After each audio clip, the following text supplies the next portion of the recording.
बादशाह, सब सब खैर तो है, वहां से ऐसे क्यों चले आए?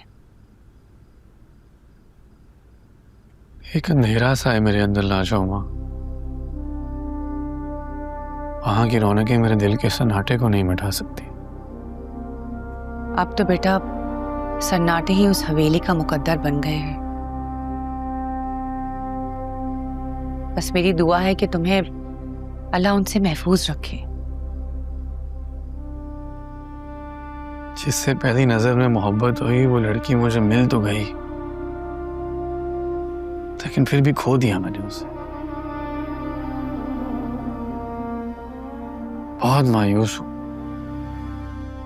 ना ना बेटा, मायूसी की बातें नहीं करते। मायूसी कुफर है, ऐसे नहीं कहते बेटा। लेकिन शायद मोहब्बत मेरे नसीब में नहीं।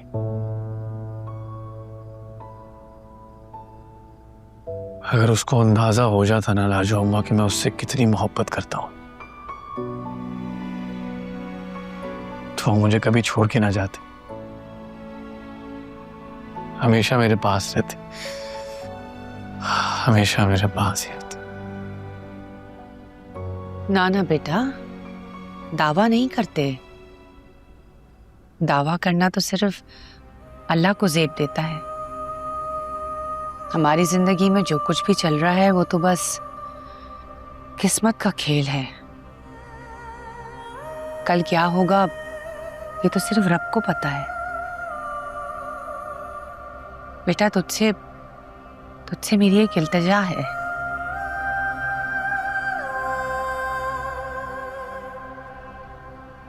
उसको ढूंढ ले।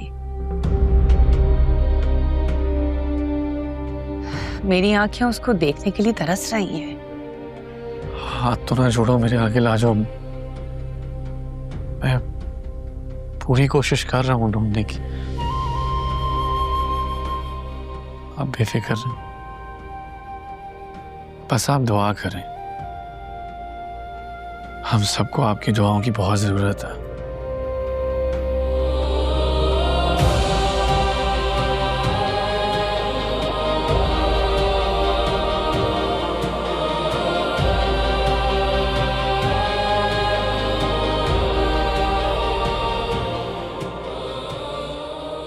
और कितना वक्त लगेगा? आज तक ऐसा नहीं हुआ कि किसी का पता ना चल सके। समझ में नहीं आती कि जमीन खा गई या आसमान निकल गया। मुझे हर हालत में गुलाम चाहिए, और वो भी जिंदा। मुझे इत्तला करो। पल पल की खबर चाहिए, या इसके लिए भी मुझे तुम लोगों को इस्लामाबाद से फोन करवाना पड़ेगा?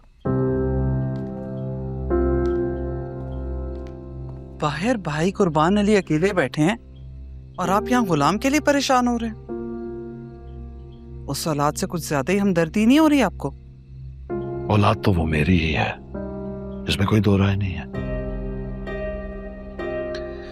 राय तो मैं मांग भी नहीं रही हूँ, सिर्फ इतना ही कहा है कि घर में मेहमान आए हुए हैं। ना आपका पता है ना ही आपके बेटे का। पाशा कहाँ गए? तुम्हारे भाई ने उससे कुछ कहा है, जिसके बाद वो यहाँ से चला गया है।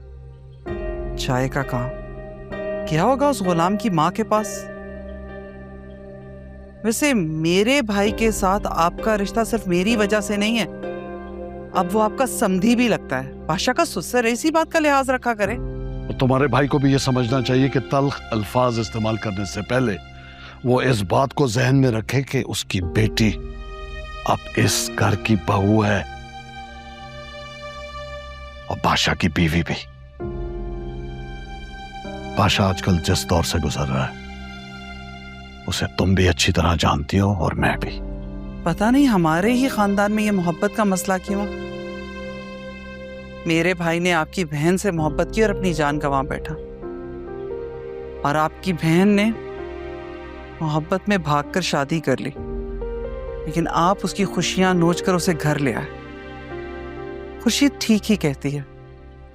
काश कि आपने कह दिया होता कि वो मर गई, आज मेरा बेटा तो ना रुल रहा होता। और ऊपर से हद ये है कि मेरा भाई अपनी बेटी की खुशियों की खातिर अपनी बेटी के ऊपर सौतन भी बर्दाश्त कर रहा है,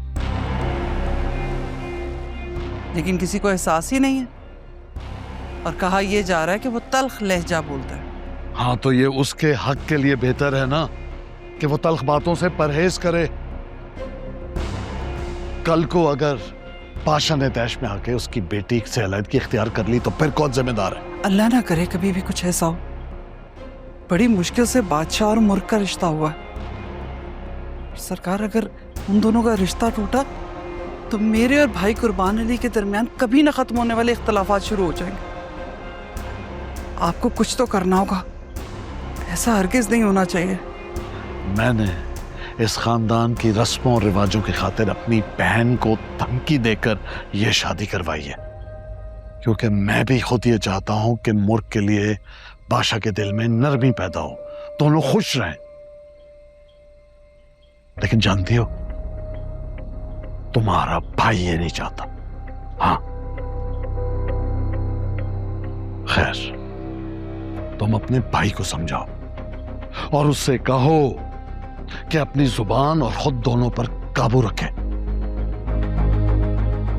बादशाह अब उसका भांजा नहीं है, उसका दामाद है, और ये बात वो ज़हन नशी कर ले।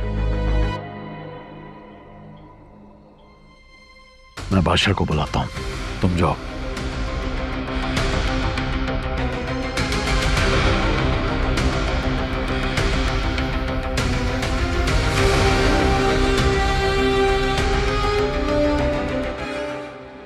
ये कपड़े पहन लो, थोड़ी देर में सरकार आ जाएंगे। तुम नहीं जानती उनकी हुक्म की खिलाफ वर्जी करने का अंजाम, तुम सोच भी नहीं सकती। मैं कोई चीज़ नहीं हूँ जिसे खरीदा या सजाया जाए। खुदा का वास्ता प्लीज मुझे जाने दो। तुम्हारी हालत पर मुझे तरस बहुत आता है, लेकिन मैं कुछ नहीं कर सकती। अगर मैंने तुम्हें आज़ाद कर दिया तो तुम नहीं जानती कि मेरा अंजाम क्या होगा। कुत्तों के हवाले कर देंगे ये मुझे जिंदा, या फिर सांपों के हवाले कर देंगे, या भूखे इंसानों के हवाले कर देंगे। फिर कुछ नहीं पता चलना मेरा किसी को भी। ये सब मेरे लिए जंजीरें हैं, सिर्फ रात नहीं। मैं किसी की मलकियत नहीं हूँ, प्लीज मुझे जाने दो। बेहतर यही होगा कि तुम सरकार की बात मान लो, वरना तुम्हारा अंजाम भी वही होगा जो तुमसे पहले आने वाली औरतों का हुआ। उन सब ने भी फरियाद की, लेकिन किसी की कोई सुनवाई नहीं हुई, और किसी ने तो अपनी जान तक ले ली। मैं जान दे दूंगी अपनी, लेकिन कबूल नहीं करूंगी। गुलाम, गुलाम कहाँ है? वो ठीक तो है ना?